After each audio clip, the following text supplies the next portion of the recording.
Hérna erum við við strandgötuna í Bakú. Þetta er einn af þessum kostum við þessa borg. Þú veist, þetta er mjög svona hugulegt. Þetta er alveg 10 kílómetrar hérna bara upp eftir öllu fram að hérna Crystal Hall sem var byggð hérna fyrir Eurovision 2012 keppnina. Fólki kemur mikið út á kvöldin hérna, sko. Mikið þannig menning. Fáir á ferli daginn, en alltaf svo heitt.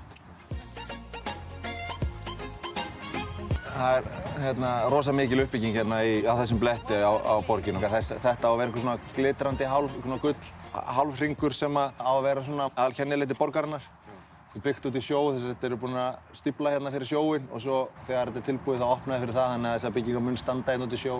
Þetta eru The Flame Towers. Þeir eru mjög flottir á kvöldin, þú veist, þetta tekur hörpuna og pakkar henni svolítið harkalega saman af því að, þú veist, þeir eru allir iðandi í ljósum og einhverjum teikningum og grafík og þú veist, til dæmis einn fítusinn er það svona eins og sé vatn að fyllast í, þú veist, svona vatnsbuna og svo er vatn að fyllast.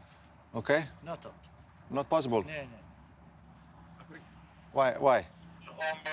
Can I call and translate you? I speak to my friend Nurlan. Can you speak to my friend here? Já, nú getum við myndað, það er komið grænt ljós. Það var bara kostaði 1300 kall.